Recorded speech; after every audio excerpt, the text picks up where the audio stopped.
Tell me about your opponent, Slava Claus Borshev, 8-5-1. He's coming off the loss to Tom Nolan. I'll say he's very deadly on the feet, but MMA wise, I think we can exploit him. So talk to me about this main event. How do you see it going down? I mean, Charles Oliveira is one of the most exciting fighters on the planet. He always has been. You know, Ilia is next level, right? Crazy hands. Charles can make it chaotic.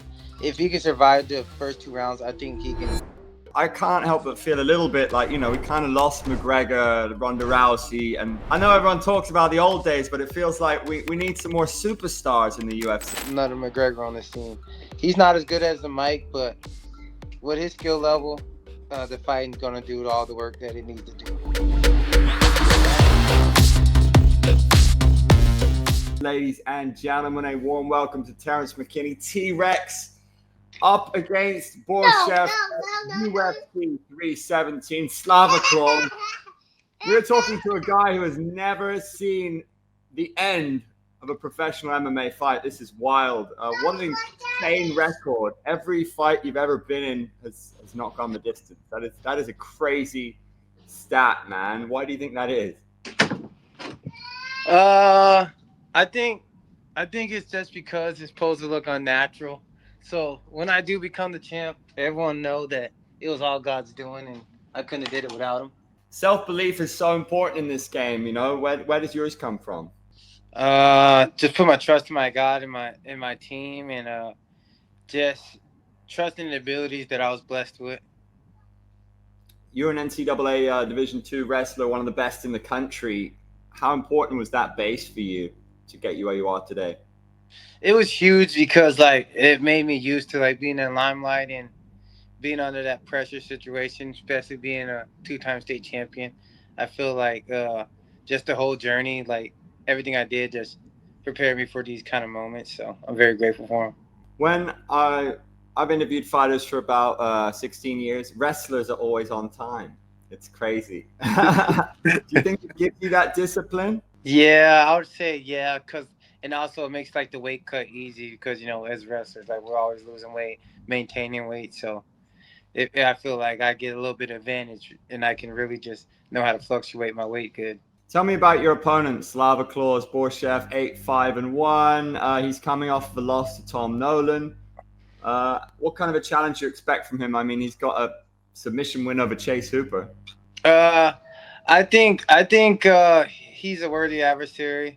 I'll say he's very deadly on the feet, but MMA wise, I think we can exploit him. But in the kickboxing and the pocket, he's very well there. So we did our study. So we're just gonna look to keep him out of his element. How do you feel about your striking? I think it's gone up tremendously. We got incredible striking coach. I've been training with Lee Alves, Manny for Muay Thai. You guys know Lee Alves used to train with Alex Pereira, helps with Ruffy. I got some of the most elite coaches you can have. I got Julian Williams for grappling. And I got Mike Davis, crazy training partners. Julio Cesar Chavez, which is a goated name, but he's from Brazil. But the dude, look out for him. He's gonna be in the UFC. So I feel like all my training partners are better than opponents that I'm about to be facing. So I feel like I'm going to be ready for anything. What is going on with the fighting nerds? Those guys seem to have found lightning in a bottle. How come they're killing it so much, do you think? Confidence and, like I said, with the right team around you and everyone's energies feeding off each other, things are going to be successful. Blessings going to fall on each other as you see others succeed. Who's going to be the first champion out of that team? For me, I would have to say it would probably be Gene Silva, realistically. He's got that whole alter ego thing going on. Does that help, do you think? Just almost psychologically being like, when I'm in there, when that cage door locks, I change. I'm different in there. Does that? Yeah, he's an animal on there. He's a dog, you know what I mean? And you could tell he just truly loves being out there. And that's dangerous. Like Floyd Mayweather, composure is a deadly thing. When you can just go out there and perform like you're at practice, that's when it's the most deadly. I've interviewed 4 guys now from the highest level of the UFC who've had a wild experience where they basically almost died from drugs. Matt Brown, Jared Gordon, yourself, Andre Petrosky, I think. Do you think there's something in that people who have that in them to push something to the edge like that feel something inside competing at the highest level of the UFC? Like, do you think you need to be a special kind of person who can push yourself to live on the edge? And when I mean, Petrosky said that winning in the UFC, there is no drug that compares to it on planet Earth. It's a Yeah, risk. and just like the traumatic events, like we prepared for the roast mentally. You know what I mean? We already been through hell and back, so like this is just fun for us, in a good way for us to release like all the animosity and all the anger and all the things that we dealt with as a child. We finally just get to go release it. You know what I mean? So like it's a good therapy. How do you feel when you're in there? I've been told winning in the UFC, there is no feeling on planet Earth like it. Is that fair to say? It's insane. Like I always tell people, it's like it's like when you catch that first nut. You know what I mean? You get pussed for the first time. You're like, yeah, boy, you gotta tell all your friends. And I kind of put in the same category as that. You know what I mean? The UFC must really like you because, I mean, you finish fights, right? And also, I think you're a fun dude. How do you feel about the content side of the game? Do you enjoy it? I enjoy it all, and I'm just making sure I've stepped on the game. I just bought a camera. We got the ring light. I'm just gonna keep looking involved. I'm gonna start streaming. You know what I mean? Because you got to make sure you get in, you take advantage of the limelight. You take advantage of every stream possible to, because like I said, the fight I can only fight for so long. Just make sure I'm setting up revenues where I'm gonna be making money outside of UFC. Have you got a master plan? What do you like to do outside of this? What do you see yourself doing afterwards? I like gaming, but realistically, I want to start a gym. I want to coach. Also, I'm actually a certified peer counselor, so just help people that went through struggles, like help them get off drugs through training, do things like that, motivational speaking. Like I said, and then lead as many people to God as I can through my gym. You know what I mean? Make it like a family aspect and let people know like faith is the way and pray for my teammates and just really have us really bonded like that and create a team that's gonna be like take over the world. So We've seen so much crossover now between influencers and professional sport. I mean, we got Speed beating professional athletes at races now. Uh, what do you think about that dude and how much he's blown up, from streaming to like beating pro athletes in races? the dude is a freak athlete though. Remember he did like what, like 500 backflips in a row. The dude could do need to get his sport ASAP. But really, he don't really need to. Like the way he built up his stream, the kids did his thing. Like he said. Is he leading the way in a lot of ways and showing people how it's done? Uh, I feel like not. I think it takes time. Like you got to be consistent. Like when like I had to realize like which I'm going to start doing once I start getting up on YouTube again. You just gotta stay on it. You know what I mean? Post the same time every day. Really just attack it just like training. Like there is no increase or gain if you're not doing it every day. So it's the same with the streamers. And I think with anything, you just got to put your all into it and you got to sacrifice your time. And I don't think everyone's willing to do that. That's why not every streamer makes it. Same Is with there any any. is there any influencer or streamer you think would be fun to see in the UFC? I'd love to see Jake Paul in there one time. Why not? Logan. Speed as well. Give him a Werner fight. That'd be sick. Who would you Once he pair them? trains with it. Who would you pair them with? Dang, that'd be hard, huh? Let's go Jake Paul versus let's give him 10 means. Old school. Yeah, then Logan Paul, get a little bigger. Who would we give him?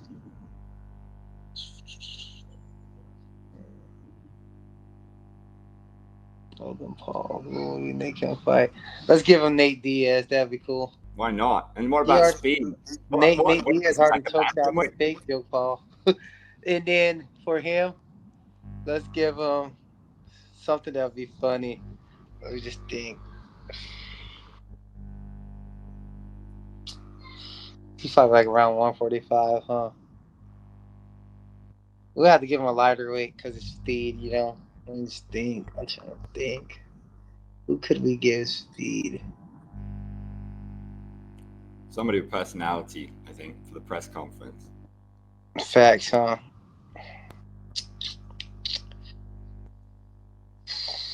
Who do you give him? I'm just, I don't know who would give him. Cause at his weight class, everyone would kill him too bad. You know what I mean? I can't. Those good weight classes, they're too skilled. You know what I mean? I know It that was too much. hard to give him one where it'd be kind of entertaining. You know what I mean? Without him dying. Yeah, unless we bring somebody back who's a little older, so you've got that Yeah, kind bring back someone older. Give him some Jake Paul treatment. of, yeah, Have him fight VJ Penn or something. be awesome. Let me ask you, you're in the wildest division in the UFC, probably. So talk to me about this main event. How do you see it going down? I mean, Charles Oliveira is one of the most exciting fighters on the planet. He always has been. But what a challenge he has in front of him. You know, Ilia is next level, right? Crazy hands. I think Charles can make it chaotic.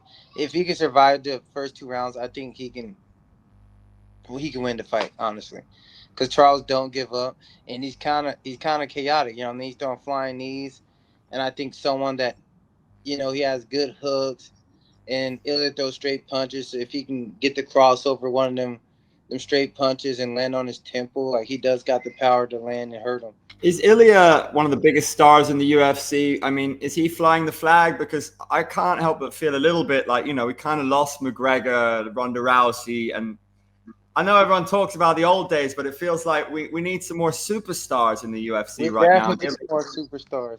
I think if he wins this, then beat Islam, I think we might have another McGregor on the scene. He's not as good as the Mike, but with his skill level, the fighting's gonna do all the work that it needs to do. What was it like for you when you got into the UFC? Because, it was around the time McGregor was peaking. Was that inspiring what he was doing on the mic? Like, do you think he raised the bar in terms of like the profile of the UFC? I mean, grandmothers have heard of the UFC and McGregor because of that dude, and the purses, did they get bigger because of him?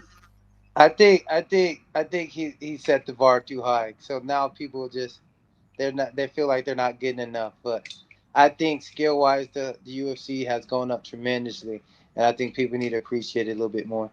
Are we ever going to see the Diaz trilogy?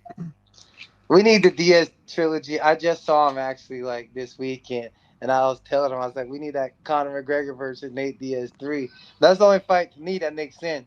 That would do big numbers still for both of them. Actually, I saw that Masvidal was out in Phuket. He was with John Nutt and those guys, the Fight Circus guys, and Bang Tao. And he's 40, but he says he's coming back. Like Diaz says he's coming back as well. Who would you like to see Masvidal fight? Leon just makes sense. That's the fight all the fans need to see. They need to keep it standing. I want to see that boy land a 3 feet of shoulder and see it, to see if fucking Leon can handle that. But to me, it seemed like Leon don't want that 3 piece in the shoulder. Well, that's the fight that they need to make if he comes back for sure. There were so many like kind of unfinished business stories from around that time. I always thought 2019 McGregor Masvidal would have been the biggest fight to make in the UFC like Oh ever. yeah, he's going on that run. Yeah, that'd been a sick ass fight to be honest. That would have been huge, man. But tell me, he's got the fastest finish in UFC history. Yours is only 2 seconds later. What was that like? Matt Frivola is a tough fight, and you came in, finished him 7 seconds. What was that like? Uh, that's like the most calm I've been for a fight. I just felt like the Holy Spirit of God was with me. I just felt like God was with me, and like I just knew like all the work that I put in, like God was with me that night, and I had nothing to worry about. I fought like 3 times like in the span of a month, so like the confidence was what right. I think I had like 4 knockouts, so everything was just lined up perfectly. Like the confidence is right, everything just felt good, and me and my coach drilled that 1-2. Shout out to Pablo Alfonso. We just knew he was gonna kick off every time he fights someone tall. He throws that kick as a rangefinder. Then he throws bomb. So we're timing the 1-2 off the kick in the back. Boom, boom, boom, boom. I did it like 100 times. We get out there, and I'm telling you, I see it so quick before he can even get his feet off the ground. And I just throw the 1-2 as fast as I ever could in my life. And then the rest was history. And I always tell people 7 days to create the earth, 7 seconds to change a man's life. Is that fun for you? Because, if somebody asks, oh, you're a UFC fighter, have you got any footage of your fights? I had one fight, it was 9 minutes long. I didn't even win. I don't want to make people sit down and watch that. You can be like, yeah, 7 seconds. You know, people haven't got an attention span. So is that fun for you? Yeah, so and it's pretty cool that all my fights are like first round. So people could always steer like a 2 minutes for a T-Rex fight. So it's real nice. Who gave you that name? I always was T-Rex when I wrestled, but my coach was like, "Man, that's too childish, man. Now you wreck people. You gotta be T-Rex. You wrecking motherfuckers." And I was like, "All right, man. Whatever you say, I like it." And then sure enough, it stuck with me. And I loved it. And yeah. We talk about maybe this generation needing more superstars. I think we're going to say goodbye to two, Dustin Poirier and Justin Gaethje. I mean, just how huge have those guys been for this division, for this sport, and maybe saying goodbye on with one of the biggest bangers we're going to see. Yeah, I think it's just the new generation times, and now it's time for new stars to emerge. So I got to make sure I capitalize on this, get on the run, get in the rankings, and yeah, the sky's the limit. I just gotta trust in God, work hard, and just block out the noise. You know what I mean? Block out the partying, block out all the distractions that I don't need, and go be great. Are we going to see another finish here? And have you got an opponent in mind if it all goes well? Not yet. I feel like if you're not ranked, there's just no point in wasting energy. You just gotta trust in God, and UFC has a plan, and I just gotta make sure I'm ready for whoever they got next for me.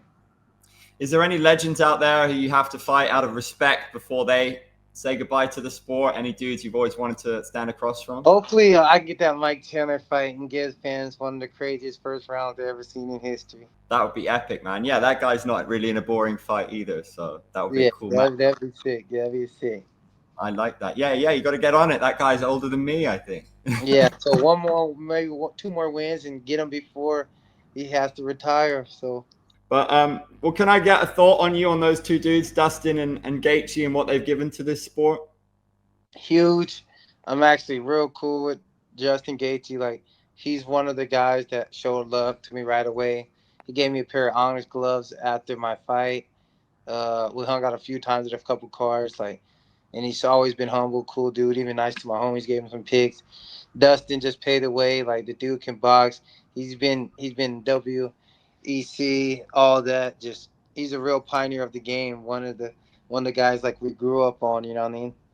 And he's fought the best of the best, and yeah, he's gonna be missed, and it just sucks. He's fighting one of my favorite fighters, Max Holloway. So, but I know they're gonna put on a show, and that's the perfect fight to go out to me. Two legends. And yeah, so much fun to watch. I mean, yeah, Max as well. What a legend. And I saw you posted about Tom Aspinall. As a fighter, how do you feel about that whole situation? I think it's funny as hell. I think John Jones is just playing it out right. And the build up, the pay per views, and all the footage they got to build up this fight is going to be insane to watch. It's going to be super entertaining. Yeah, classic. All right, we'll wrap up with a little quick fire. So, who is the funniest fighter in the UFC right now? Yeah, if we're talking about on Twitter, I had to give it to Paulo Costa. Dude's hilarious on Twitter. If we're talking about on the mic in the cage, we got to give it to Derek Lewis, hands down. 100%. Who's the most annoying? I can't even say no names because I don't throw shade like that. But Or like, what about annoying in like a funny way? You know, I'll what I mean? just say Dylan Dennis since he's not one of my coworkers. Dylan Dennis is the most annoying MMA fighter out there. Yeah, that's a He smart don't answer. even fight really though. But yeah, Dylan Dennis. Who's the best dressed?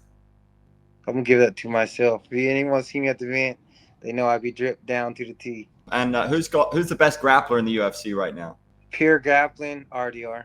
Best hands? We had to give it to Ilia pound for pound, no doubt. Yeah, unbelievable power. Who's the most interesting female fighter?